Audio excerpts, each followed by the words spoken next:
पाठ 1 इतिहास जानने के स्रोत। आइए सीखें इतिहास क्या है, इतिहास के विभिन्न स्रोत कौन कौन से हैं, इतिहास के स्रोतों के महत्व व उपयोगिता, ऐतिहासिक धरोहरों के महत्व एवं उनके सुरक्षा में हमारा क्या दायित्व है। संस्कृत भाषा में इति प्लस ह प्लस आस से मिलकर इतिहास शब्द बना है, जिसका अर्थ होता है जो ऐसा था, जो ऐसा घटा था, अर्थात भूतकाल में घटित घटनाओं या उससे संबंधित व्यक्तियों का विवरण इतिहास है। मानव अपने इतिहास के संबंध में जिज्ञासु रहा है।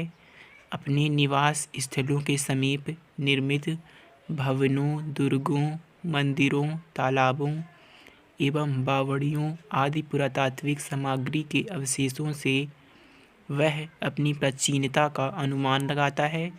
इतिहास के अध्ययन से हमें मानव के क्रमिक विकास की जानकारी मिलती है। इतिहासकार प्राचीन काल की जानकारी के लिए कुछ निश्चित साधनों की मदद लेते हैं। ये साधन उस काल के औजार, जीवाश्म, पात्र, भोजपत्र, आभूषण, इमारतें, सिक्के, अभिलेख, चित्र, यात्रियों द्वारा लिखे यात्रा विवरण तथा तत्कालीन साहित्य आदि हैं। इन साधनों को इतिहास जानने के स्रोत कहते हैं, जिन्हें मुख्य रूप से 2 वर्गों में बांटा जाता है: पुरातात्विक स्रोत, साहित्यिक स्रोत। शिलालेख, पत्थरों पर खोदकर लिखी गई बातों को शिलालेख कहते हैं। भोजपत्र, एक विशेष प्रकार के वृक्ष की छाल जिस पर प्राचीन ग्रंथ आदि लिखे जाते थे। ताड़पत्र, ताड़ वृक्ष के पत्तों पर रंग या स्याही से लिखी गई बातों वाले पत्र को ताड़पत्र कहते हैं। ताम्रपत्र, तांबे के पत्रों पर खोदकर लिखी गई बातों वाले तांबे के पत्रों को ताम्रपत्र कहते हैं। जीवाश्म, प्राचीन जीव, मनुष्य, जानवरों की हड्डियां जो पाषाण के रूप में परिवर्तित होना प्रारंभ हो जाती है।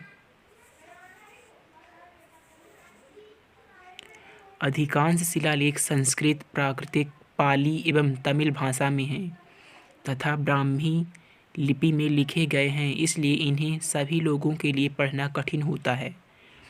लेकिन कुछ लिपि शास्त्री और पुरातत्ववेत्ता इन्हें पढ़ लेते हैं। पुरातत्ववेत्ता, वे व्यक्ति जो पुरानी वस्तुओं, स्थलों की खोज करते हैं और उनके बारे में सही तथ्यों का पता लगाते हैं।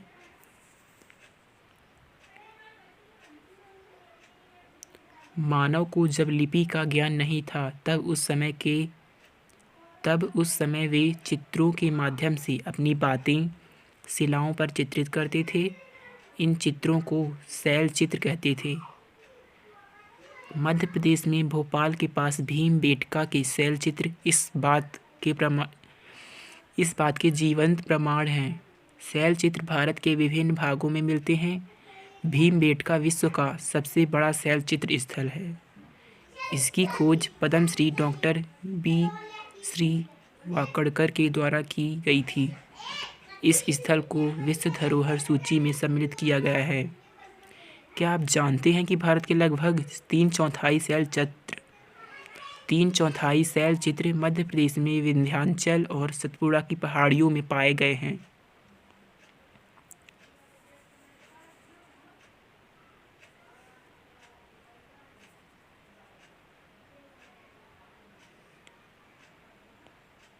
मिट्टी के बर्तन, मिट्टी की मूर्ति, मोहर,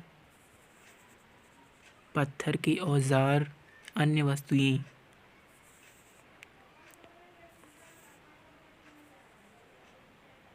भवन तथा अन्य स्रोत मानव के गणितीय ज्ञान व स्थापत्य कला के विकास की कहानी से परिचय कराते हैं।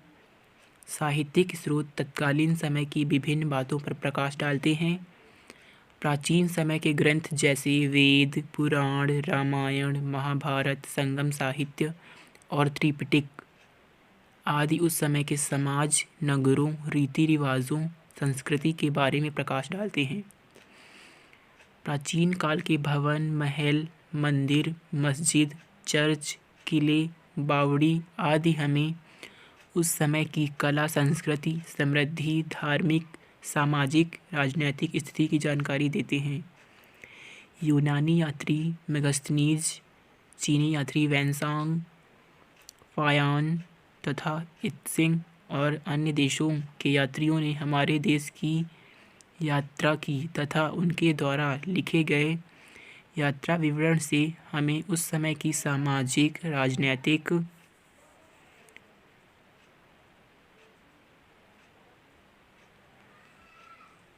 आर्थिक स्थिति के बारे में जानकारी मिलती है।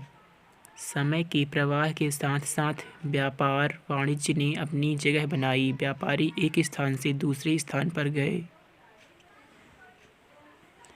आपसी मेल मिलाप हुआ, लेन देन बढ़ा, संस्कृति का परिवर्तन क्रम शुरू हुआ। भाषा एवं लिपि एक स्थान से दूसरे स्थान पर गई तथा विभिन्न भाषाओं के मिश्रण से नई भाषाओं ने जन्म लिया। जीवन के क्षेत्रों में परिवर्तन शुरू होकर जीवन मूल्यों में परिवर्तन का दौर शुरू हुआ।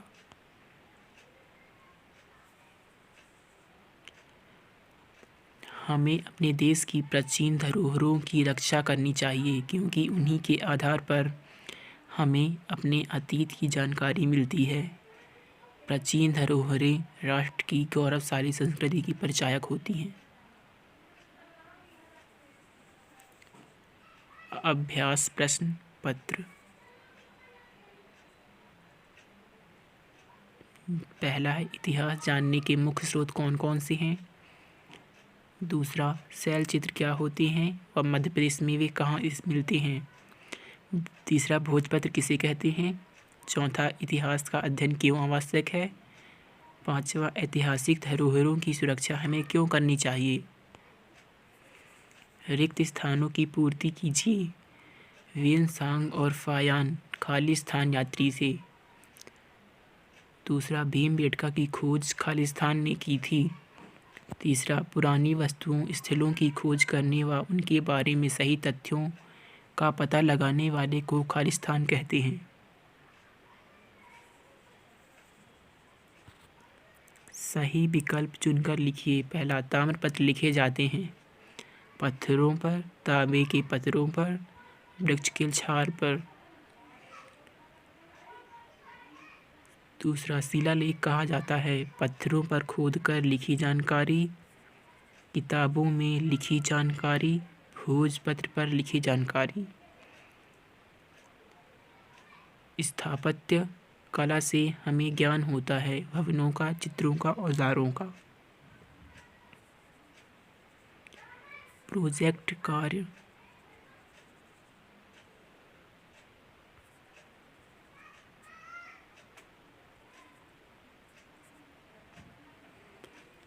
अपने गांव, शहर, संग्रहालय का अवलोकन कीजिए। वहां देखी गई ऐतिहासिक चीज़ों की सूची बनाइए। इतिहास जानने के कौन कौन से स्रोत हैं उनकी सूची बनाइए। अपने गांव, स्कूल के आसपास का भ्रमण करें। लोगों से बातचीत कर अपने गांव के इतिहास की जानकारी एकत्रित करें।